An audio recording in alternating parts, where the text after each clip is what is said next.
Tonight on Primetime, the Strait of Hormuz may be edging closer to reopening after weeks of disruption. While Washington speaks of very good discussions, Tehran insists it is negotiating only through Oman. Well, how fragile would any agreement be?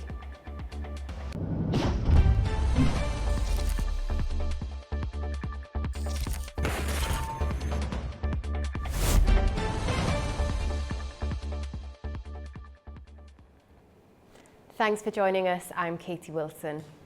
Our top story this evening, US President Donald Trump says the Strait of Hormuz could reopen very soon, as Iran and Oman report progress in talks aimed at restoring shipping through the key energy route. Tehran, however, continues to deny it's holding direct negotiations with Washington, saying discussions are only underway with Oman.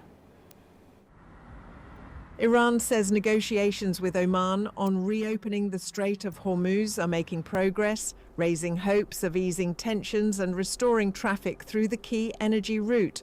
Iranian Foreign Ministry spokesperson Esmail Baghaei says the talks are focused on establishing safe shipping routes while protecting the interests of both countries. Regional officials say the proposed arrangement would allow ships to enter the Persian Gulf through an Iranian-controlled route and exit through one managed by Oman, though no final agreement has been reached. Over in the US, officials also expressed optimism.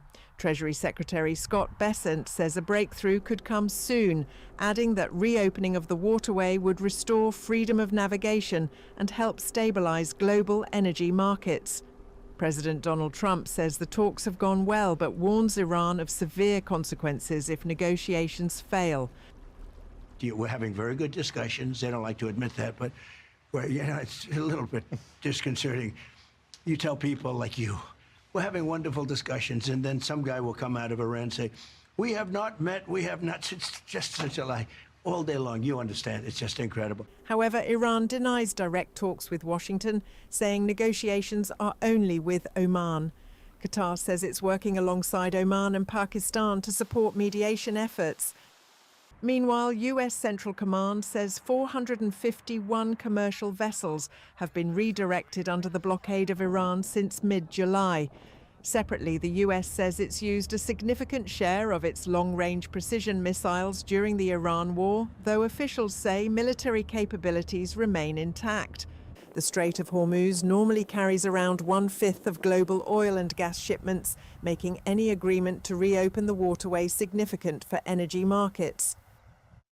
Well, the Pentagon has rejected media reports in the US that its defense stockpiles have fallen to dangerously low levels since the start of the conflict with Iran. Secretary of War Pete Hegseth dismissed the claims in a post on social media, calling the reports false and criticizing coverage on the CNN network. The channel, citing US military sources, said that key air defense systems had been significantly depleted since the start of the Iran war. It claimed about 4 out of every 5 available missile interceptors had been fired, along with half of all Patriot interceptors. Pentagon and White House officials say the US still has sufficient weaponry to respond to threats. Well, joining us now to discuss all of these developments is Nuno Varnons Martins, a political analyst in Lisbon in Portugal. Now, thank you for joining us. So after weeks of heightened tensions, how significant is the reported progress in negotiations on the Strait of Hormuz? Thank you very much for the invitation. Always a pleasure to be here. Look, we have seen this picture before. It's a little bit more of the same. There are some ideas in these negotiations that I find very difficult that are going to be implemented, such as Iran controlling the Hormuz Strait with Oman. This is the first thing. I do believe also that there is a will on both sides to achieve an agreement, and both sides are basically having an internal speech, both the US and Iran. And when Iran says they do not negotiate with the US administration, it's basically talking to the inside. And I do believe also that when President Trump talks about negotiating with the Iranians, it's basically talking about certain groups, which is something that people forget to check, and that President Trump already said in the past that he has negotiated with different groups within the regime. It also shows that most probably the regime is not cohesive at this moment. So, in one sense, I would say that these are positive movements towards a final agreement. But as we saw in the past, we also saw those positive movements, and we are still waiting for the final agreement. So let's wait and see.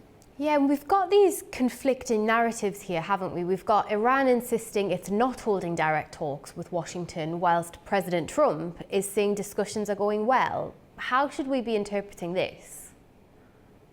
As I said before, I think this is basically narrative for the internal public. On one hand, it's also narrative for the allies of each one of them, especially the Iranians. They are trying to say that they do not trust the U.S. administration, therefore they do not talk to them. On one hand, also there was a narrative coming up recently, especially in the Western media, saying that Iran is winning the war, and this also gives some leverage to the Iranians in using this narrative. If we are winning the war, we don't need to talk to the U.S. administration. I do believe that this is not true at all.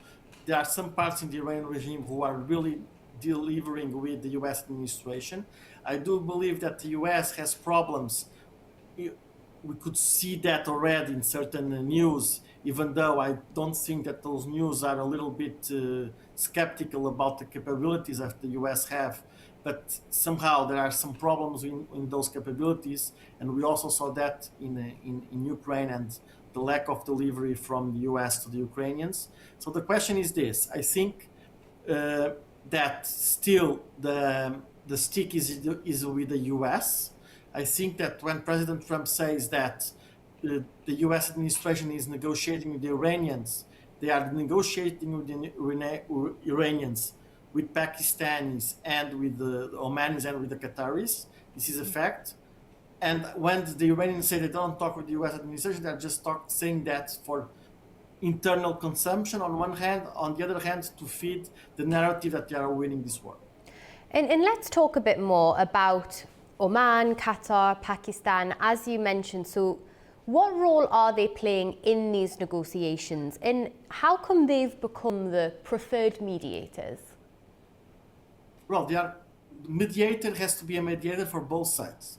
So these three mediators, they are agreed to be mediators for both sides, both the US and both the Iranian side.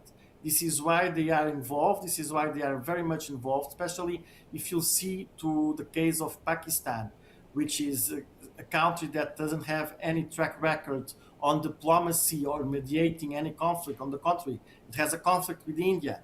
It has a problem with Baluchistan. And suddenly it became a mediator, and it became very much influenced in dealing with peace. This is some high leverage for the country, so this is very important for them. On the other hand, you have the Qataris and you have Oman. The Qataris, they have been always a kind of a silent partner or silent discussion with the Iranians. They have been promoting or helping some proxies of the Iranian regime within Qatar, the case of Hamas. And this is also someone that is close to the U.S. administration. He has been a viable partner to the U.S. So this creates a platform where someone can be both strong on one side and strong with the other side. So it's also a valid partner. In what regards to Oman, Oman is the perfect mediator because it doesn't have conflicts with anyone. It's the first interest in the case, in solving the case of the Hormuz Strait, not to having a conflict within its own borders. So the question is exactly that. They are key, and they have a valid diplomacy with Iran, contrary to other countries in the Gulf. So this makes them a privileged partner as well. So this is how these three countries come into the picture, and this is how they have been influencing the picture. The question is, what is the leverage at the end of the day to convince both parts to go into one or the other direction? That, for me, it is to see and to say. We saw this in the past, especially with Pakistan, and in the end, there was a lot of talk, but nothing that came in concrete. So it shows some leverage for the countries. It doesn't show at this stage a real concrete result. Now let's take a look at that proposed agreement then, which would see ships enter through an Iranian-controlled route and then leave through an Omani-managed corridor. Do you think this could be a sustainable solution to this crisis? I find it very difficult because of the fact that the Iranians will have a hand and a say at the end of the day on who controls the Strait of Hormuz. Because, as you know, the majority of the boats are coming from Saudi Arabia, are coming from other Gulf states, and these countries, they don't want to have and to see the boats or the people taking their oil to go outside being controlled by the Iranians. It will be a little bit awkward that if that would happen, because this will show also that the Iranians somehow would have a positive outcome of this war. I do believe that that's part of the deal to create this leverage that the Iranians are engaging in a peaceful end of the conflict, are engaging, we can also check it as a narrative, in order to have the Iranians engaging into an idea that if they control supposedly the agreement, they have a certain saying in the passing of the Hormuz Strait. But at the end of the day, who is going to decide is the US, and it's not only depending on Oman and the Iranians to have this deal completely, even if they end this deal like this, it's not going to be them who are going to decide the final outcome. And what's the situation with the markets currently? How quickly could they respond if, optimistic, we do reach an agreement formally? So listen, I'm not a market expert, but what we saw in the past is exactly that. This is why I say that the basics of this war so far is a narrative war, which shows that it is in the interest of the West and also of the Gulf countries to have somehow, even if people say otherwise because of the rising of the price of oil, even though the price of oil didn't rise as much as people said in the beginning, the question is, in order to create a certain calm in the markets, is to have these peace talks, is to have some potential achievements in these peace talks. This will calm the markets, this will downgrade the high of prices, and this is at least will create a certain calm within the geopolitical risk that this war is causing. On the other hand, and this is why I think, to be honest, that why the U.S. administration is engaging in such type of narrative, because this creates a positive outcome to the end of this conflict. So what we are going to see is, to be honest, is the end of the conflict will create the real calm in the markets. This calm will be only temporary if nothing will be achieved, but this doesn't mean that, according to what we have seen in the past, that the prices will rise so much as it was said in the beginning, as I said before as well, and this will create a volatile market for the time being, but this is not in the interest of the US, especially for the internal market. So let's see what is going on. And I do believe that this positive narrative that is moving on into the screen is basically part of all of this, let's say, big picture, this big geopolitical picture, and this is why the Americans are engaging in it. And just to finish off, put into context for us where you see these talks. Is it a first step towards a broader engagement between the US and Iran, or is this likely going to be just about ensuring the freedom of navigation? At this stage, and according to what we have seen also the US administration being involved before, I do believe that it goes step by step. The idea is to ensure navigation within the Hormuz Strait on one hand, and to decrease the price of oil. Maybe in the future that the engagement will be bigger, but I don't see that in the, let's say, in the coming future, maybe in the long term, but that also will depend on the development of the regime itself and how the capabilities that the Iranians have are still achievable to continue this conflict. And what about the military and economic costs of this crisis? Obviously, the US is saying It's redirected hundreds of commercial vessels and expended a significant number of long-range precision missiles. Well, this conflict shows one thing which is very interesting, which is the cost is high, but more of the cost is why does a country have so much leverage, military leverage? Is to be used as well, because if it's not used, it has to be renewed. So this is an opportunity for the US market as well, for the US defense industry on one hand.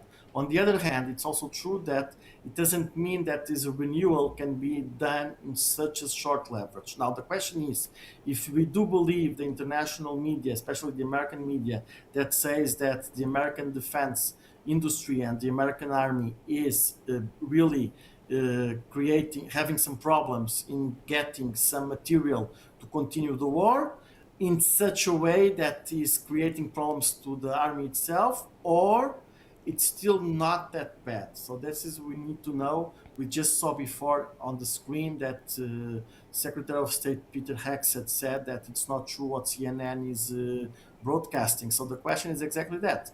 Where do we stand and where are we going? But the reality is this has a cost. The cost creates one problem and one positive outcome, which is a problem. It creates the need for more expense, but the more expense can also create more work in the long term. And what's your take as these talks continue? Are you optimistic that we're going to see solutions here, or do you think this is still quite fragile? I think this will continue the same as before, at least for the next month and a half. It will depend on different results, not only linked to Iran, but also in the region. We will see also the outcome of the elections in Israel, and if Prime Minister Netanyahu loses the elections, what will happen with the next Prime Minister? We are talking about a 2 months period, which is nothing nowadays, to be honest. So I do believe that until then, this will be the situation. And by the way, this will be a situation that, in my view, can also give some leverage to the Iranians, to the Iranian regime, because there is no point at this moment, there is no way or no will or no capability, both legally and militarily speaking, to create a way of disinvesting or disengaging the regime and taking it out of power in Iran. So therefore, I do believe the situation will continue, because this, at the end of the day, creates some leverage for the Iranian regime. Are they really interested in getting a final agreement? I really doubt so. All eyes on those elections in Israel then. Thank you very much for joining us on the programme and for providing your analysis. Thank you. After the break, Israel and Lebanon are engaged in an unprecedented round of US brokered negotiations, with the talks in Rome focused on Israeli withdrawals from southern Lebanon, the deployment of the Lebanese army, and the future of Hezbollah. Don't go away.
Inside Politics delves deeply into the heart of global issues shaping our world today.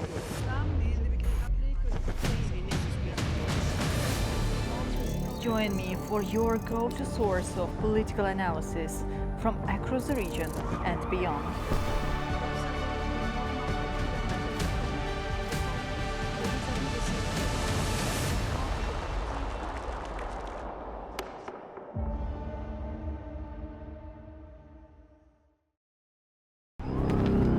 Welcome to A News, unfiltered news and analysis from the region and beyond.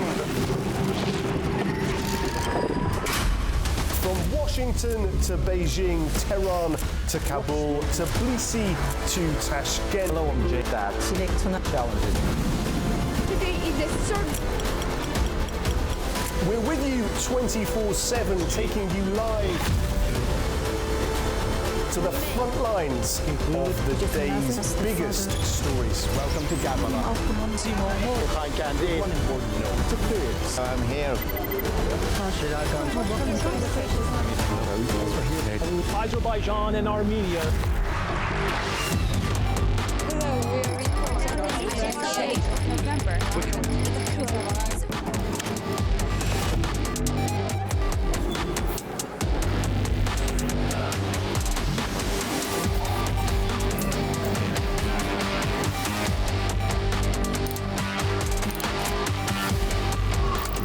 Reporting from Paris, Dar es Salaam, Tel Aviv, Washington, London, Moscow, Kyiv, Berlin, Rio de Janeiro, Beijing, Bangkok, Tbilisi, Tashkent, Almaty, Kazakhstan, Port Sudan, Tehran, Islamabad, Istanbul, Kabul, for A News.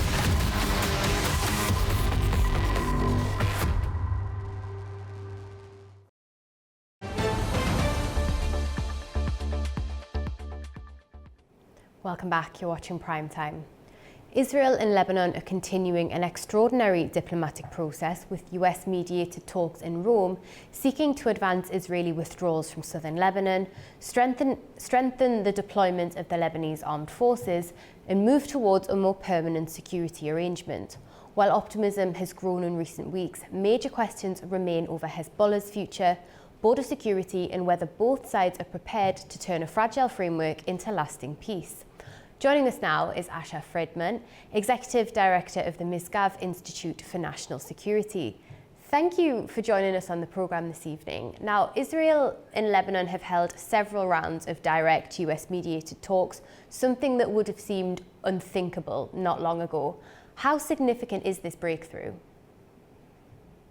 Well, thank you for having me, and good evening. Indeed, these were in fact the 7th round of talks. And actually just was speaking to Israeli ambassador to the United States, Yechiel Leiter, who is leading the talks from the Israeli side, and he confirmed to me how important this is from the Israeli perspective to give an opportunity, a chance, a pilot to see whether or not the Lebanese government can indeed take back control over their territory from the Iranian proxy Hezbollah terrorist organization. There are still many open questions. It's still not clear that they will succeed, but Israel is committed to giving this possibility a chance. And how realistic do you think that is, given those security realities on the ground?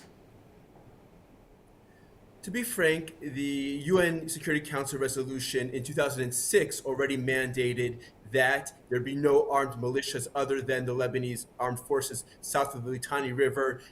Over the last 20 years, both the Lebanese government, certainly UNIFIL, the UN force, other international actors, not only failed to make that happen, but allowed Hezbollah to become the most heavily armed terrorist army in the world under their watch. Hezbollah retained, it's been heavily damaged by Israel since October 7th, but they still retain significant military force. So there are significant questions, but we are hopeful. The president of Lebanon, important political actors in Lebanon, even certain Shia actors in Lebanon have expressed their goal of seeing Lebanon truly be sovereign in its territory, and we have to give that a chance. And for this agreement to happen and for this agreement to hold, what will need to happen in regards to Hezbollah, which remains the biggest unresolved issue here?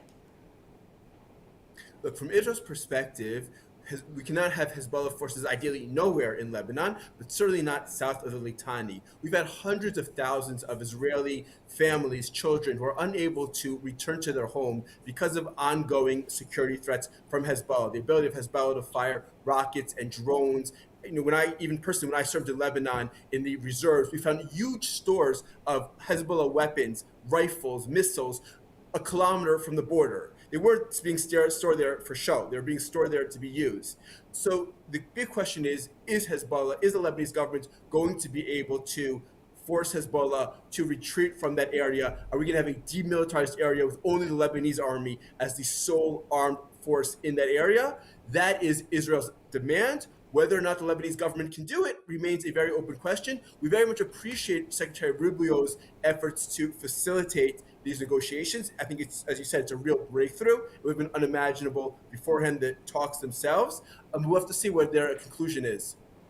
Now, even as these negotiations continue, both sides continue to accuse each other of violating the spirit of the framework agreement. Could that potentially derail the process here? It's not an issue of the spirit. It's an issue of an Hezbollah IED exploding and killing 2 Israeli soldiers in the area where everybody's agreed. But it's both sides, deployed. isn't it? There's accusations on both sides.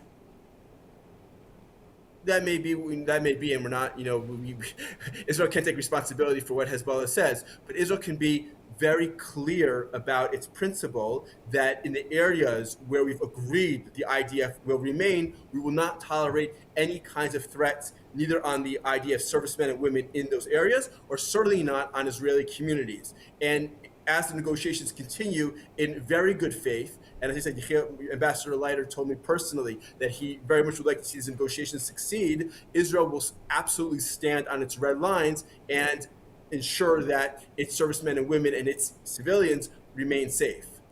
So what should we be looking out for which will tell us whether these talks are producing a breakthrough? Well, that's a very good question. We'll have the initial pilots where Israel has agreed to pull back and Lebanon will come into those areas. We'll see whether or not the Lebanese army is in fact effective in taking control of those areas, preventing Hezbollah from operating in those areas. Also, we'll have to see what kind of approach Lebanon takes to Iran, because Iran has essentially been the dominant force in Lebanon for decades. There's been some positive statements by the Lebanese president. There's been some attempts, for example, to expel the Iranian ambassador, which didn't quite work. We'll have to see whether the Lebanese government takes effective action to decrease, to remove Iran's nefarious influence over the Lebanese government and the Lebanese nation. And of course, there's elections coming up in Israel. Could that potentially have an impact on this process if it is going to be more of a longer negotiation? It's a good question. I don't think it's a hot button political issue per se. Israel has no territorial claims on southern Lebanon. Israel has no desire to remain forever in southern Lebanon. We would like nothing more than a peaceful border with Lebanon and peace, warm peace. I mean, I've worked very hard on Abraham Accords ties. Imagine if we could have warm peace between the Israeli people and the Lebanese people. What an incredible benefit and boon would that be for both sides, for the economies, for innovation, for culture, for security cooperation. That's the vision, and I think nearly all Israeli political parties would support that vision. But at the same time, I think across the board, from the left to the right, in the mainstream Israeli political parties, they all very much want to see our northern border, our northern communities safe and secure, and they're not willing to take risks. They're not willing to say, okay, the last 20 years of Hezbollah building itself, acquiring 150,000 rockets, we're just going to pretend that never happened. No, Israel's going to say, we're willing to negotiate, we're willing to have pilots, experiments. We are also going to be very, very clear about enforcing our red lines. Yeah, interesting you mentioned how this goes across the coalition there. Now, you mentioned the Abraham Accords. Now, if these talks do succeed, do you think they could become the foundation for a broader normalization process? Well, I certainly would hope so. And, like I said, I think there are many actors in Lebanon, from the Christian community, among the Sunni community, and I think even among the Shia community. I mean, as you well know, Shias are not a monolith and there are different approaches. And I think there are people among the Shia community that would like to see a functioning multicultural Lebanese government, not under the thumb of an Iranian-backed terrorist organization. We have to recognize the reality that in the Lebanese education system, in the public sphere, there have been decades of, it's illegal for a Lebanese person to do business with an Israeli person from the Lebanese side. It's illegal for a Lebanese person to visit Israel or have interaction with the Zionists. So there'll certainly have to be a process of de-radicalization, of promoting ties, understanding, tolerance between the sides. But as an Israeli, I would like nothing more than to be able to visit Beirut freely, openly, I've gotten to know Lebanese people outside of Lebanon. I think that from an Israeli perspective, we would very much like to see war and peace with our neighbor to the north. And obviously this is heavily focused on Washington. We've got Italy here playing a role. What does that tell us about the effort behind these processes? And do you think Washington's current leadership is the leadership to make that happen and to make that progress? President Trump has been clear that he just strongly supports the Abraham Accords. It's one of his, in fact, I would say, central foreign policy goals. And I think that Secretary Rubio has proven great skill in bringing the sides together. Also, President Trump has done over and over again, accomplish things that nobody thought was possible, whether it's the Abraham Accords, whether it's recognizing Jerusalem as the capital of Israel. President Trump has shown the ability to go behind the old and stale paradigms and reach new diplomatic breakthroughs. Italy, I hope they play a constructive role. They were a major force in UNIFIL, the UN force. Under UNIFIL's watchful eye, Hezbollah become the most, not only did it not disarm, it became the most heavily armed terrorist army in the world. So I do have some questions about whether Italy truly will be able to be an actor that enforces the ceasefire. I'm very glad that the US vetoed the renewal of UNIFIL. I think it's critical that UNIFIL be dismantled because it was an utter failure for decades, even though it cost the international community billions of dollars. The US is a critical actor and partner for Israel in any effort to expand the Abraham Accords in the region. All very interesting, isn't it? All eyes on those elections in October. For sure. Thank you for joining us on the programme and for providing your insights. Thank you for having me. Now, after the break, we'll check in with our correspondents from around the globe. Do stay with us.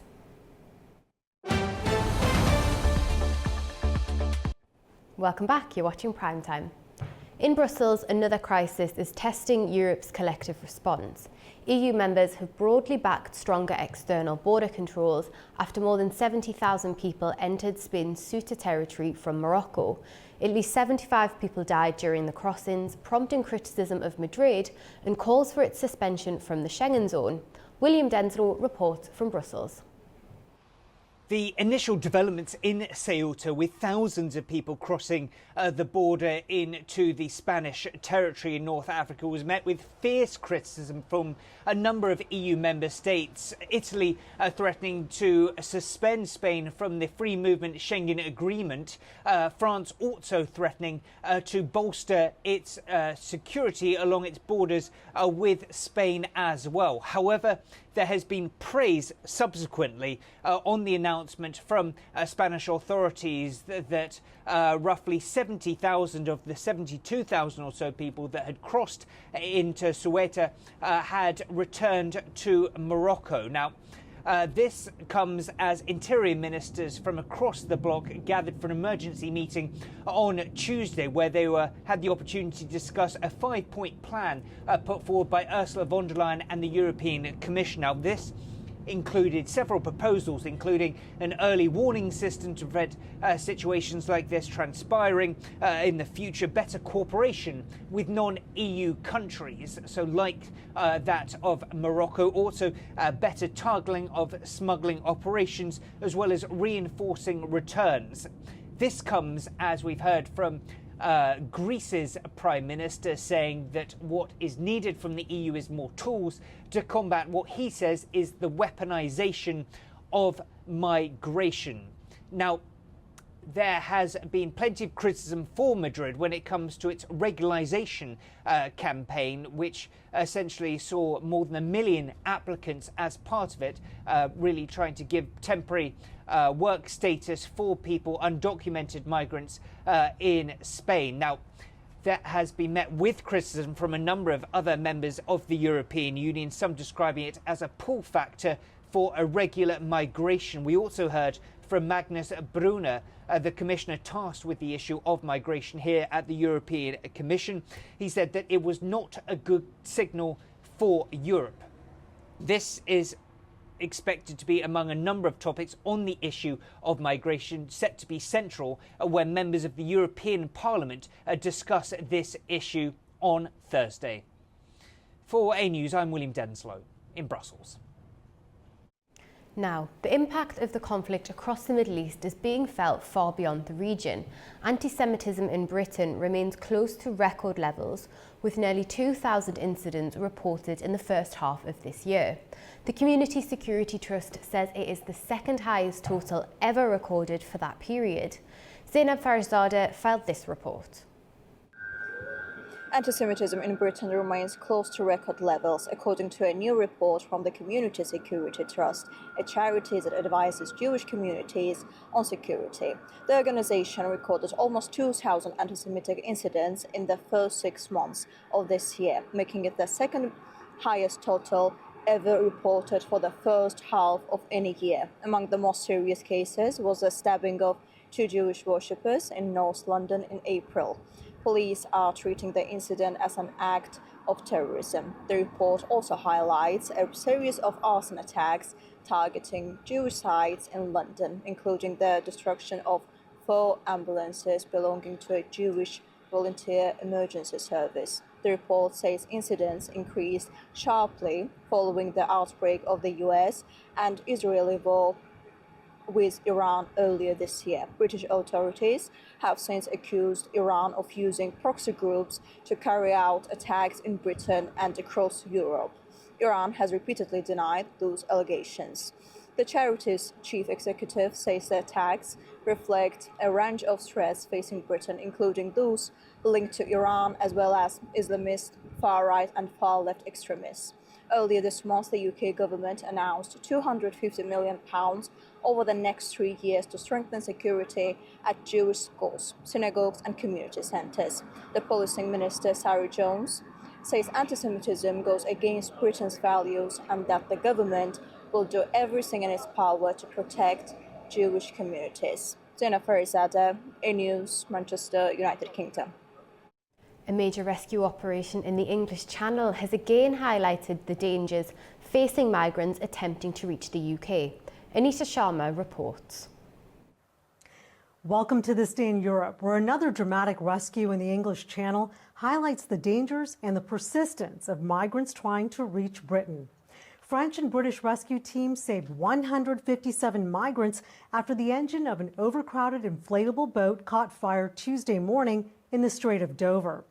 Earlier in the night, 5 people who needed assistance were taken off the boat and brought ashore in Boulogne-sur-Mer, but the remaining passengers refused French rescue efforts, determined to continue towards the UK. Just 5 nautical miles off the French coast, one of the boat's engines caught fire and the vessel rapidly began breaking apart. France's Maritime Rescue Coordination Center launched a Mayday relay, triggering a joint rescue operation involving French and British vessels and a helicopter. All migrants were eventually brought to safety and returned to France. The rescue comes just days after 3 people died attempting the same crossing and underscores the risks of crossing one of the world's busiest shipping lanes in overcrowded, fragile boats. Now, the timing is also notable. This comes just after the right-wing Reform UK party made an election pledge to launch, quote, the largest military operation in the English Channel since World War II to stop small boat arrivals from France. This week, Spain's North African enclave of Ceuta has also seen a surge in attempted crossings, a reminder that migration pressure is building on multiple fronts. The latest rescue in the Channel underscores a hard truth for European governments. Despite tougher enforcement and increased patrols, smuggling networks continue to adapt, and thousands are still willing to risk everything for the chance of a better life. For A News, I'm Anita Sharma in Arnhem, Netherlands. Health officials in the Democratic Republic of Congo are stepping up efforts to tackle one of the world's worst Ebola outbreaks, with a new treatment centre set to open. Authorities say more than 1,700 people have died of Ebola since the outbreak was declared mid-May. Chris Okamringa has more from Kinshasa. The new Ebola treatment center is set to open this week in the city of Bunia in the northeast of the Democratic Republic of Congo. The region is the epicenter of the Ebola outbreak, accounting for 90% of the cases.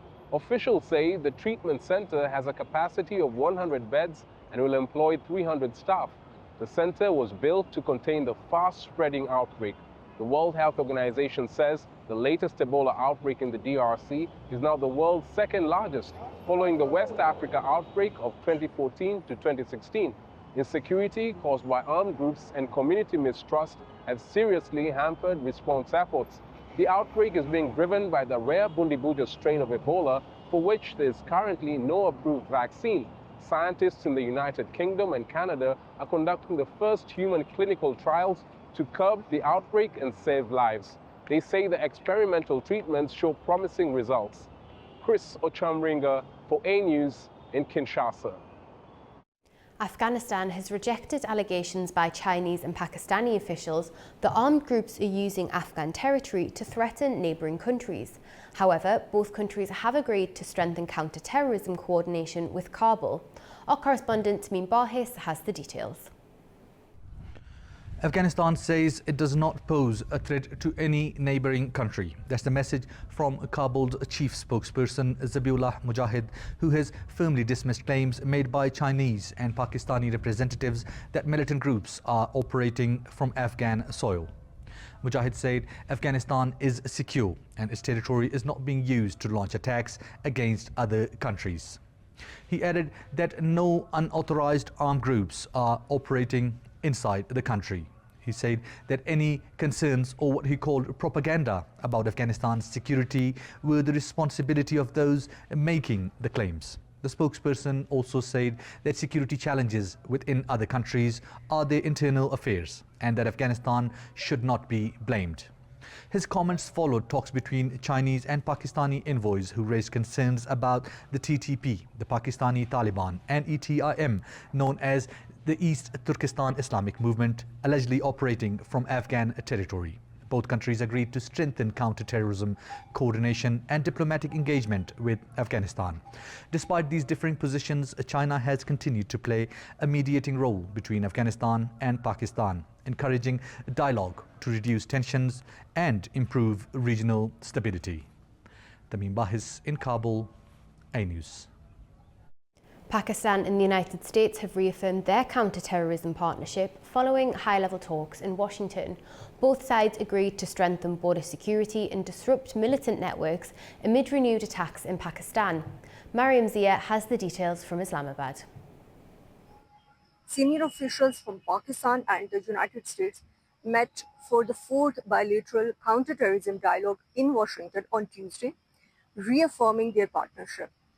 The talks were led by Pakistan's Special Secretary, Ambassador Nabil Munir, and US Coordinator for Counterterrorism, Ambassador Gregory Legarfo. In a joint statement released on Wednesday, the two governments reaffirmed their resolve to confront Daesh Khorasan, Al-Qaeda, Tehreek-e-Taliban Pakistan or TTP, and the Balochistan Liberation Army. Both countries also agreed to strengthen border security and disrupt terrorist facilitation networks. Pakistan's Foreign Office said they discussed regional and global terrorist threats and pledged to deepen counter-terrorism cooperation both bilaterally and at multilateral forums. The dialogue comes as Pakistan faces a renewed wave of militant attacks, particularly in its northwestern Khyber Pakhtunkhwa and southwestern Balochistan provinces, with both countries seeking closer coordination against evolving transnational security threats. Mariam Zia, A News, Islamabad. After the break, we'll take a look at the other top stories making the headlines today. Don't go anywhere.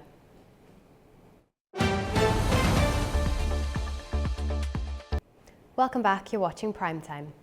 Kyiv has come under a fresh overnight Russian air attack, sparking fires and damaging warehouses, logistics centres and a railway station.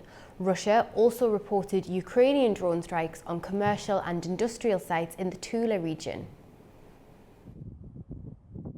Russian forces launched an overnight air attack on the Ukrainian capital, Kyiv, early on Wednesday, triggering fires and causing widespread damage. Ukrainian officials say air raid alerts remained in effect for more than an hour. Kyiv Mayor Vitaly Klitschko said a warehouse near the city centre was destroyed, with rescue teams pulling 2 people from the rubble. He added that the strike sparked blazes at warehouses and storage facilities, while earlier reports that a 20-story residential building was on fire were later found to be incorrect. The city's military administration also reported an ammonia leak caused by the strike. President Volodymyr Zelensky said the attack destroyed warehouses and logistics centers belonging to major retailers, as well as a railway station, a brewing company, and construction materials warehouses. Meanwhile, Russia said Ukraine carried out drone attacks on its territory on Wednesday. According to Tula Regional Governor Dmitry Milyayev, a logistics hub belonging to Russia's leading online retailer, Wildberries, was hit, injuring 1 person. The retail company said that staff were evacuated to safety and delivery operations had been redirected. Governor Milyayev also said 2 industrial facilities in the city of Novomoskovsk and the Yozlovaya district were damaged, along with 2 apartment buildings elsewhere in the Tula region. Russia's defense ministry said it had struck 7 logistics centers in and around Kyiv, alleging they were being used to store or distribute dual-use goods and drone components. Both Russia and Ukraine continue to exchange long-range drone and missile strikes, with no immediate sign of a reduction in hostilities. Now, with more on Wildberries, Russia's biggest online retailer is pressing ahead with plans for a major expansion in Kazakhstan. It comes after a series of Ukrainian drone attacks aimed at disrupting operations at its Russian depots. Wildberries is expanding further beyond Russia with 260,000 square meters of new warehouse capacity now under construction in Kazakhstan. Trade Minister Arman Shakaliev says the facilities are part of a long-term expansion project and are due to be commissioned in the first quarter of 2027. The investment comes as the retailer continues to reorganize its logistics network following repeated Ukrainian drone attacks on its facilities inside Russia. Officials say Ukrainian drones struck 3 warehouses this week, including 2 operated by Wildberries. One caught fire near St. Petersburg, another was damaged in the Tver region, while a separate strike on an unnamed warehouse in the Moscow region killed 5 people and injured 10 others. Ukraine says it initially targeted Wildberries because of what it described as the company's role in supplying the Russian military. Moscow denies these allegations, calling the attacks on the retailer's facilities as acts of terrorism. Wildberries says more than a dozen of its sites have been attacked since the 18th of July. Founder and chief executive Tatiana Kim says the company is redistributing goods across its logistics network and working with the Russian government on measures to support affected vendors. And finally this evening, hospitals in Gaza are facing growing pressure as shortages of essential resources continue to affect medical services. One facility in Gaza City says it's struggling to maintain operations as doctors warn of increasingly difficult conditions inside its critical care units.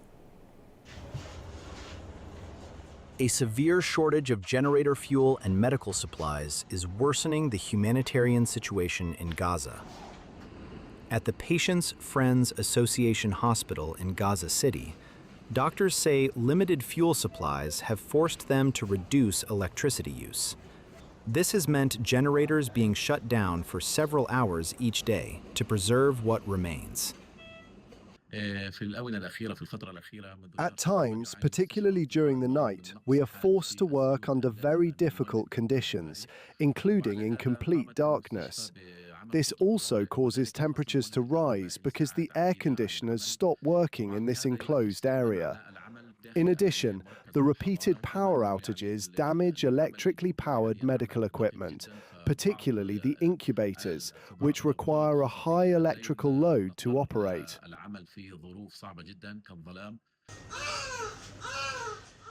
Doctors say the situation is particularly critical for newborn babies and children. Many require continuous monitoring with specialized equipment to provide stable conditions to survive. However, ongoing power cuts and shortages of essential resources are making their treatment increasingly challenging. Many of the patients suffer from respiratory distress and shortness of breath. Nearly all of them are under 1 year of age. This creates enormous challenges for us. Frequent power outages further worsen the situation. The main reason is the lack of fuel needed to operate the generators. This will have a devastating impact on the children and could ultimately lead to their deaths.